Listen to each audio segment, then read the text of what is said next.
You've likely heard the story of Lucifer, the fallen angel. According to Christian legend, Lucifer was the most senior and most beautiful angel in God's heavenly court. He wanted to be more powerful than God and rebelled along with some other corrupted angels. After an ensuing heavenly war, Lucifer and other angels were banished from heaven and descended all the way down to hell. Lucifer, now a fallen angel, became the devil. His fellow fallen angels became demons. Okay, with me so far? Good.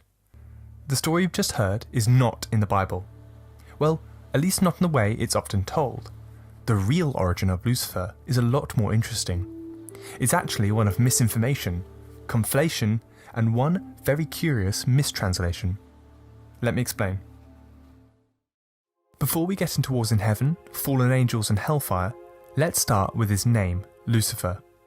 It's just one of many names used for the devil, like Satan and the beast, and those names are used quite a lot of times in the Bible, but only once is the name Lucifer ever mentioned, and that's in the Old Testament's book of Isaiah. In chapter 14 verse 12 of the book, the prophet Isaiah says this: "How you are fallen from heaven, O Lucifer, son of the morning! How you are cut down to the ground, you who weakened the nations." Even though the name Lucifer is mentioned, this taunting remark is actually directed towards the arrogant king of Babylon, whose kingdom had just been destroyed.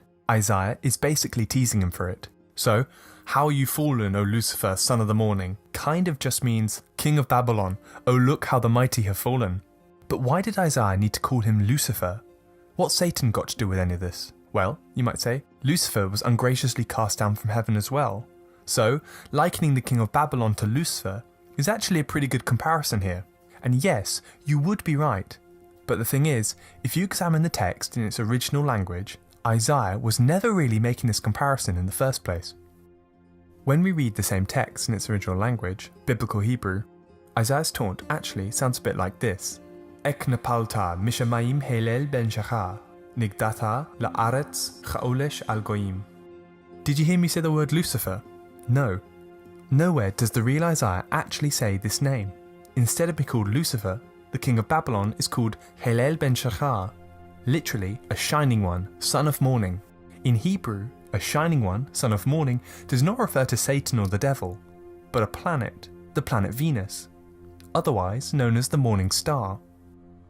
Besides the moon, Venus is the brightest body in the night sky, and because it's so bright, is often the first star that can be seen in the evening, and the last star you can see when the sun comes up. Hence the name, the morning star, or in Hebrew, shining one, son of morning, Helel ben Shachar. So back to Isaiah's taunt about the morning star, and it all begins to make sense if applied to the planet Venus. By describing the king of Babylon as, O shining one, son of morning, Isaiah is likening the king's epic fall from grace to the movement of the morning star, which every morning appears to fall from the sky into the underworld. In the Sumerian religions of ancient Iraq, the goddess Inanna was associated with the planet Venus. There are several hymns of praise to Inanna in her role as the goddess of the planet, but a particularly famous hymn, Inanna's Descent to the Underworld, describes how, unlike any other deity, Inanna is able to fall from heaven, descend into the netherworld, and rise back the next day, just like the planet Venus does every dusk and dawn. We've established that Isaiah is actually talking about the movements of the morning star, the planet Venus. But how on earth did it become Lucifer? Well, once the Bible was translated to Latin by early Christians, they came across Isaiah 14:12 and translated the Hebrew word for morning star into their own word for morning star, Lucifer. Lucifer is a Latin word for morning star, with the word literally translating to light bringer. In Greco-Roman myth, the morning star was often personified and considered a god, and in some myths, considered to be the son of Aurora, the dawn.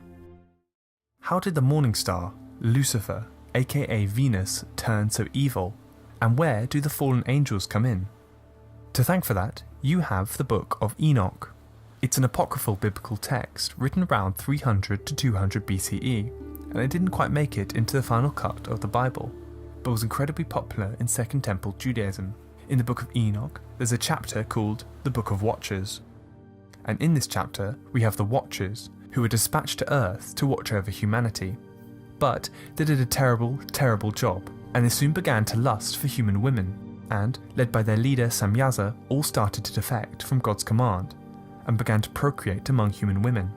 The offspring are called the Nephilim, or giants, who pillaged the earth and endangered humanity.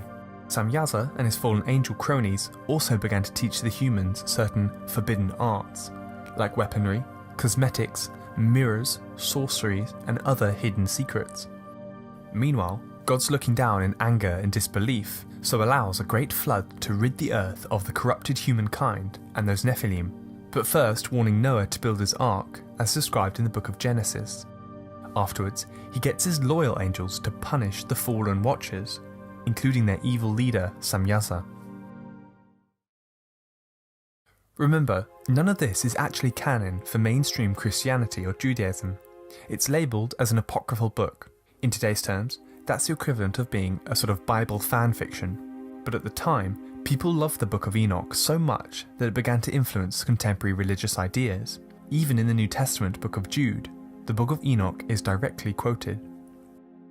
Around the time of Enoch's circulation, Jews and early Christians rummaged through the Old Testament to see if they'd missed any hidden secrets, and they just so happened to stumble on a little verse in the book of Isaiah.